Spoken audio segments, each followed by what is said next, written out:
Fala, carniceiros! Tudo bem? Sejam bem-vindos a mais um vídeo do Carnoficina, um canal voltado totalmente para o universo do horror. E hoje a gente tem mais um episódio do quadro Terror e seus derivados. Para quem tá chegando agora, esse quadro é voltado para explicar para vocês quais são os subgêneros dentro do terror, que são vários, tanto que o horror, o terror em si, é o gênero mais rico de todos. Então nesse quadro eu tô explicando como que funciona cada subgênero, tanto que a gente já falou sobre terrir, horror cósmico, terror psicológico, né? Sim, falou sobre outros também. Falou sobre outros também, vou deixar a playlist logo acima para vocês conferirem, quem ainda não conferiu. E vocês escolheram slasher, tá? Eu postei na comunidade, aqui no canal alguns dias atrás, qual subgênero vocês queriam conhecer, saber o significado, como que funciona. E eu vou estar trazendo indicações de filmes também para vocês conferirem certinho. Então não saiam daí porque o vídeo de hoje está imperdível. Mas antes de começar, queria convidar vocês para conhecerem a nossa nova loja de camisetas personalizadas, totalmente influenciadas por esse universo que a gente tanto gosta, e foram feitas à mão, né, os desenhos pelo Yuri. Deu maior trabalhão, mas foi feito tudo com muito carinho.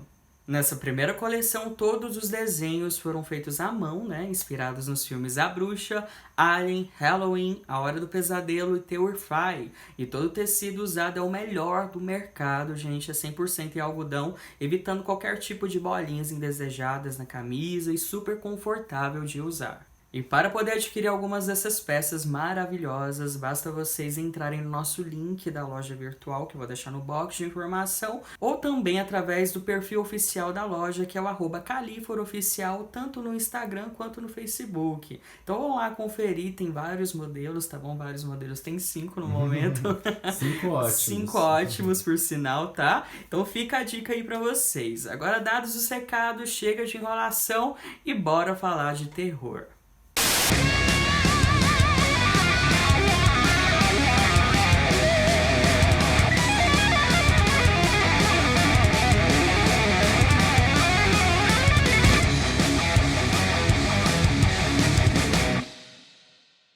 Antes de começar, preciso dizer que o mundo do slash é muito mais complexo do que a gente imagina, tanto no quesito de como surgiu ou até mesmo referente à sua fórmula. Para quem não sabe, slasher surgiu de slash, que significa golpear nos Estados Unidos, e o termo só foi ganhar vida através do grande clássico Halloween, lançado em 78, com direção do John Carpenter, que criou algumas grandes regras sobre o gênero a partir dele. Só que existem divergências sobre o seu verdadeiro surgimento, porque apesar de Halloween trazer uma fórmula, já existiam filmes parecidos envolvendo assassinos mascarados matando pessoas, como no outro clássico, O Massacre da Serra Elétrica, lançado em 74, assim como no filme A Noite do Terror do mesmo ano, que apesar de não ter um assassino mascarado, também tinha algumas características marcantes sobre o tema. Mas o que muita gente não sabe é que o slasher tem uma influência bem grande assim nos giallos italianos, que surgiu ali em 1929 na literatura, mas foi ter o seu primeiro filme em 63 com o filme A Garota que Sabia Demais, do mestre Mario Bava. E os giallos são filmes basicamente com um suspense policial envolvendo o serial killer, onde sempre tem um detetive, uma mulher que é a protagonista, tentando identificar quem é o assassino. Então tem cenas de perseguição, mortes bem explícitas, então não tem como nem dizer que o slasher não foi influenciado pelos giallos, porque foi sim, e eu vou me aprofundar nisso somente na próxima semana, que vai ter um especial aqui no canal falando só sobre giallos, porque muita gente já tá pedindo, e eu vou ter o convidado pra lá de especial também, que é o Marcelo Carrard do Cinema Ferox. A gente vai fazer um vídeo incrível explicando pra vocês a origem dos giallos, quais são os melhores filmes de terror envolvendo esse subgênero maravilhoso, e o Marcelo do canal Cinema Ferox. Então o cara entende tudo sobre o cinema fantástico, entende tudo sobre terror, principalmente terror italiano, que é a praia dele. Vai ser um vídeo muito legal, tá bom? Então se vocês querem saber mais, até mesmo sobre o slasher, porque giallo é o pai do slasher, ativem o sininho aí pra vocês não perderem. Voltando para o slasher, as regras do gênero foram determinadas somente após Halloween, regras que permearam durante longos anos e que gerou vários debates sobre a motivação para a criação de estereótipos criados pelo John Carpenter, principalmente na década de 80, onde teve o surgimento de onda de AIDS e muitas coisas que eram colocadas nos filmes de terror eram uma referência ao conservadorismo e os vilões representavam um conflito da sociedade naquela época. Sim, o slasher, além de ser pop, também é político, gente. Um claro exemplo disso é as próprias regras do gênero, que permeava lá nos anos 80, onde o sexo era algo totalmente mortal. Se o personagem fazia sexo em um filme slasher, ele era morto logo em seguida. Isso também valia para o uso de drogas. E também tinha a Final Girl, né? Que é aquela pessoa sensata, boazinha, de bom coração e principalmente virgem. O que garantia para ela sua sobrevivência. Tinha aquelas clássicas cenas de conflito entre o bem versus o mal, quando ela confrontava o vilão de fato. E isso acabou virando uma tendência na década de 80, que foi a primeira era de ouro do slasher, principalmente envolvendo a franquia Sexta-feira 13, que pegaram essas regras e criaram vários estereótipos, tanto que todos os filmes da franquia praticamente tem sempre aquela mulher muito bonita, extremamente sexualizada, que após fazer sexo com o personagem de um atleta, os dois acabam morrendo. Tem o personagem do nerd, tem outros que são secundários, são apenas suporte para a protagonista de fato, que é a Final Girl, a personagem virgem, para poder confrontar o grande vilão mascarado no final. Mas vale ressaltar que nem todo assassino de filme slasher precisa usar algum tipo de máscara. A gente tem vários exemplos aí, como o clássico Fred Krueger, da Hora do Pesadelo, que surgiu também na década de 80. Tem Brinquedo Assassino, tem Candyman, tem também Quadrilha de Sádicos, que também é um slasher. E apesar de não usarem máscaras, também possuem a mesma fórmula do gênero. E foram tantos filmes desse segmento sendo lançados que acabou saturando muito, até que o Wes Craven, esse diretor visionário, talvez eu acho que é um dos meus diretores favoritos de todos os tempos, ele que criou também a franquia Hora do Pesadelo, ele surgiu com o filme 96, que todo mundo conhece pelo nome de Pânico aqui no Brasil. Ele criou esse filme com várias metalinguagens, subvertendo o gênero, pegando referências de outros filmes clássicos do gênero, e ao mesmo tempo brincando com isso, tirando sátira, fazendo várias piadas, e assim ele meio que ressuscitou. E após o lançamento de Pânico, adivinha o que veio depois? A era do terror adolescente. Pois é, por conta de Pânico, vários outros filmes foram influenciados, e daí surgiu uma série de filmes icônicos, como Eu Sei O Que Vocês Fizeram no Verão Passado, tem Lenda Urbana, tem Halloween H20, que apesar de ser uma continuação, se bem que a franquia Halloween é uma bagunça total, mas tem a pegada assim de um elenco mais jovem dentro do filme, e principalmente Prova Final, que é um dos meus filmes favoritos da década de 90. É maravilhoso, né, Yuri? Sim, Coloquei o Yuri pra assistir, ele não conhecia, gente. Ele simplesmente adorou. Então sim, Pânico foi com certeza um divisor de águas. Ele criou até uma nova categoria chamada New Slashers. Tem essa categoria, gente, que envolve essa pegada mais realista, mais subversiva do gênero, porque antes as pessoas eram mortas de forma aleatórias. Já em Pânico construiu uma narrativa mais realista, onde as vítimas podem ser mortas por conta de acontecimentos do passado, ou por estar ali no momento e no local errado, ou até mesmo pessoas mais velhas morrendo dentro dessa série de filmes, porque antigamente era só adolescentes. E Pânico constrói isso de uma forma mais madura e mais realista, tirando aquela fórmula pragmática e muito usual que era bastante usada antigamente, e colocando mais densidade dentro da sua estrutura. E agora eu vou estar indicando para vocês alguns dos meus filmes favoritos, tentando sair do óbvio, tá, gente? Não vou estar citando aqui filmes que a maioria conhece. Talvez vocês possam conhecer algumas das indicações. Para sair um pouco do óbvio, vou estar dizendo para vocês porque eu gosto tanto desses filmes. E minha primeira indicação fica com um filme norueguês que fez muito sucesso dentro da bolha dos fãs de filmes de terror ali no início dos anos 2000. É um filme norueguês, já falei que é norueguês? Falei. Falou.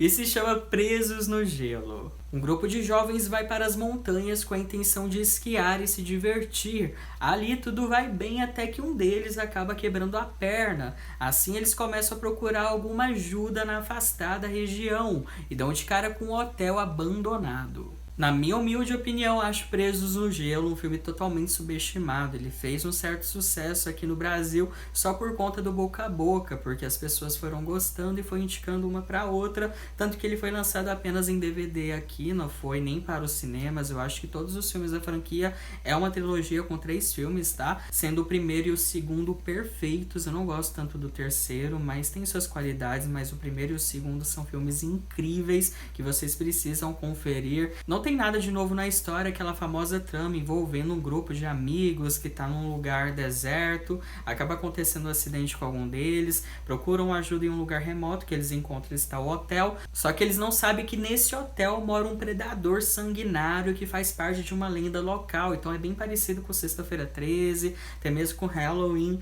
e tudo mais. É uma história que não tem nada de complexo, mas o que faz esse filme ser tão excelente é a qualidade técnica, que é absurda, tanto na parte da direção quanto na parte do elenco. Tem efeitos práticos incríveis, cenas de perseguição assim, de tirar o fôlego para quem gosta de gore, de sangue jorrando para todos os lados. Com certeza é uma ótima pedida. É um filme assim de slasher raiz para ninguém colocar defeitos, sério mesmo, eu adoro esse filme. O Yuri também assistiu, ele ficou meio... Eu nem sei qual é o melhor, o primeiro ou o segundo. Eu acho o segundo é sensacional, a direção, sabe? A fotografia, efeitos práticos, é tudo muito impecável. Uhum. É uma franquia assim que vocês precisam conferir, e pra quem ainda não assistiu, tem que procurar na internet. Outro filme que eu curto pra caramba, que pra mim tá muito à frente do seu tempo, na época em que ele foi lançado, se chama Acampamento Sinistro, que foi lançado ali em 83, mas vou estar explicando pra vocês por que eu acho esse filme tão incrível e à frente do seu tempo. Depois de uma tragédia do passado, Angela Baker é mandada para um acampamento de verão na companhia de seu primo. Só que logo após a chegada de Angela, estranhos assassinatos começam a acontecer.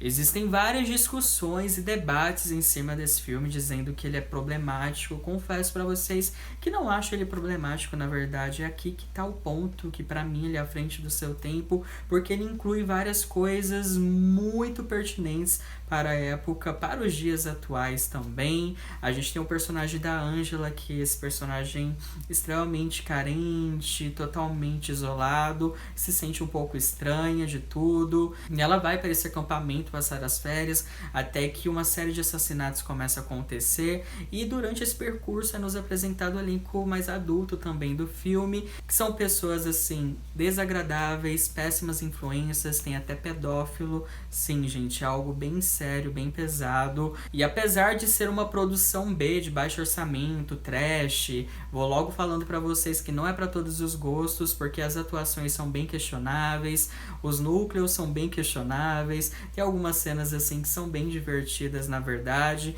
mas ele tem ali aquela crítica explícita, fora que a revelação final eu acho que é um grande marco do cinema. Confesso pra vocês que é uma das cenas mais chocantes do cinema e totalmente necessária, e mostra como o horror tem essa participação dentro do gênero queer, né? Já tô entregando spoiler, poxa. Um pouco. Não é possível, não, gente, esse filme é da década de quê? De 80? Foi lançado quando? Em 83, não é bem um spoiler. Se a galera não viu, aí não é um problema meu, né? Já faz tempo. Já faz tempo, mas mostra que o cenário queer sempre esteve presente dentro do horror, até mesmo para criar monstros. E para quem não sabe, tá? O cenário queer foi sempre muito importante, porque foi através dele que foram escritos vários tipos de livros, até mesmo de uma forma repressiva, onde foram feitos vários livros falando isso, mostrando esse questionamento da sexualidade com os monstros. Então, o Acampamento Sinistro pra mim representa tudo isso referente ao cenário queer e toda essa construção do monstro com relação ao gênero e à sexualidade em si. E pra quem quiser assistir essa pérola, tem ele disponível aqui mesmo no YouTube, tá bom? Mas vejam de mente aberta, como falei pra vocês, não é pra todos os gostos, não é pra todos os públicos, mas assistam porque vale pela cena final, assim, vocês irão ficar chocados. Falando em pérola, outro filme que pra mim merecia ter mais reconhecimento, porque eu acho o roteiro desse filme muito inteligente. Estou falando de Por Trás da Máscara, o surgimento de Leslie Vernon, que foi lançado em 2006. O filme se passa em um universo em que ícones como Fred Krueger, Jason Voorhees e Michael Myers existem. Com isso, uma equipe de estudantes liderada por Taylor procura fazer um documentário sobre Leslie Vernon, uma lenda local de uma pacata cidade. De alguma forma, os estudantes conhecem o tal vilão, que está planejando um massacre para poder se consolidar entre os grandes nomes. Primeiro que apesar de ter sido lançado em 2006, esse filme foi dirigido em 2004, tá? E tudo isso, essa demora toda para ele ter sido lançado foi porque é um filme totalmente independente e teve toda uma burocracia para de fato ver a luz do dia. E posso dizer para vocês o que ele peca na parte técnica por conta disso, porque ele acabou envelhecendo um pouco mal por conta das gravações. Sim. Ele é muito bom na parte da metalinguagem do roteiro, é um filme muito genial, onde cria esse universo onde esses vilões existem de verdade, de filmes slash, Fred Krueger existe, Jason vive de boa, numa cabaninha. É assim, tem várias referências icônicas de filmes que a gente adora. Então é um deleite para todos os amantes do gênero. Fora que ele tem uma história própria também. Tem algumas reviravoltas que vai deixar muita gente surpresa. Só isso que eu posso dizer para vocês, mas eu acho a proposta desse filme genial. E vocês precisam conferir também. E para quem quiser assistir esse filme, tem disponível dublado aqui no YouTube, se não me engano. Mas confesso que a qualidade não tá tão muito boa. Então procurem na internet que vai ser sucesso. E para encerrar, minha última sugestão, por incrível que pareça, é um remake de um grande clássico do Wes Craven da década de 70, chamado Quadrilha de Sádicos, que ganhou uma nova versão em 2006 com o nome de Viagem Maldita aqui no Brasil. E confesso pra vocês que eu adoro pra caramba esse filme. E é daqueles tipos de filmes de terror perfeito, tudo na medida certa. A família Carter sai para viajar pela Califórnia, mas o seu carro dá problemas no meio do deserto, onde não há para quem pedir ajuda. Os problemas aumentam quando um grupo de sádicos que vive escondidos nas colinas cerca e ataca a família. Acho muito difícil que tenha alguém aí do outro lado que nunca assistiu esse filme. Se você for essa pessoa, você não tem ideia do que tá perdendo. Não perca seu tempo. Assista o quanto antes. Primeiro a gente precisa falar da direção, que tem o Alexandre Aja, que é esse diretor francês incrível que já fez várias produções icônicas, como o clássico extremo francês Alta Tensão, até seu último filme Oxigênio, lançado na Netflix. Então ele tem uma pegada, uma tensão muito foda. Esse diretor sabe construir uma tensão muito grande nos seus filmes, né, Yuri? Sim. Um suspense muito bom. E aqui a gente tem essa família muito bem atuada, os atores muito bem empenhados, que a gente sente dó deles desde os primeiros minutos iniciais, pelo lance de toda essa relação que eles conseguem criar na narrativa do filme, que fica preso nesse deserto. E o interessante aqui é porque o Wes Craven, lá na década de 70, ele meio que criou o terror diurno, que se passa durante o dia, e isso também é apresentado nesse filme, algo que não é tão mostrado na maioria dos filmes, porque o terror é sempre vinculado à escuridão, a se passar durante a noite. Já em Viagem Maldita tem essa pegada diurna, onde a maioria dos acontecimentos acontece durante o dia, mas nem isso faz o filme perder a tensão que ele constrói. É um filme assim que é realmente uma viagem muito louca, muito intensa, com várias cenas frenéticas, muito gore, tem maquiagens práticas absurdas. Eu sou um fã muito grande desse filme, desse diretor também. Cara, eu adoro Viagem Maldita em todos os sentidos. Eu lembro que a primeira vez que eu assisti eu quase me caguei, tá? De medo, sério mesmo. E ele aqui tem uma pegada de slasher diferenciada, porque muita gente acha que slasher necessariamente é só um assassino em específico, mas não, Viagem Maldita são vários assassinos, né, no caso. E tem aquela pegada meio monstruosa, como se fosse Pânico na Floresta, só pra vocês pegarem como exemplo, porque Pânico na Floresta é um filme mega conhecido. Tem aquela estética das pessoas deformadas e tudo mais, que começam a perseguir as pessoas, só que aqui no meio do deserto. Então assistam esse filme porque ele é a perfeição, na minha opinião, um terror na medida certa, muito bom mesmo. E pra quem quiser conferir, terá que procurar na internet. Bom, galera, por hoje é isso. Espero de verdade que vocês tenham curtido. Só gostaria de dizer que tentei sintetizar ao máximo esse subgênero que provavelmente é um dos favoritos dos fãs de terror. É claro que os filmes que citei foram apenas alguns, tá? Existem vários outros filmes incríveis. Eu não queria ser tão óbvio aqui, falar Pânico, falar sobre Halloween, ou até mesmo Sexta-feira 13, ficaria muito óbvio se eu citasse esses filmes. E tem outros filmes incríveis, como Noite do Terror, que é outro filme slasher incrível, sim, que o Yuri adora, né? Nossa, eu adorei. Sonority Hall também. Sonority Hall tem tanto o original quanto o remake. Eu acho o remake muito bom também, que vale a pena dar uma conferida. Tem mais, né? Tem aquele espanhol que eu gostei. Uau. Home Invasion, sei lá, alguma coisa assim, gente. Eu vou colocar a capa aí, eu vou lembrar desse filme e vou colocar a capa pra vocês conferirem, tá? Vou deixar nos comentários também. Tem um espanhol que é sensacional. Tem eles, que pode ser considerado... Yus. Hã? Yus. Isso, que você nunca quis ver comigo, francês. Exatamente, porque eu já sei como que é, mais ou menos. Eu não tô afim de ficar Ele não mal. gosta de ver filmes pessimistas, mas... Não, é pessimista tem que saber não. separar o real do... Você fala isso, mas tem um monte de filme que você não quer assistir pra não se sentir mal também. É porque tem uns filmes que tem uma vibe negativa, que o final é bem pessimista, que vai te deixar mal, propositalmente, eu não tô afim. Mas é a vida, né? A vida é assim também. Mas o filme não precisa ser. Bom, galera, por hoje é isso. Espero de verdade que vocês tenham curtido, tá bom? Quem gostou, por favor, deixa aquele like, se inscreva no canal se for novo ou nova por aqui, ativa o sininho, deixa aquele like, por favor, tá? Porque ajuda esse vídeo a chegar em novas pessoas. Espero que todos estejam bem e até a próxima.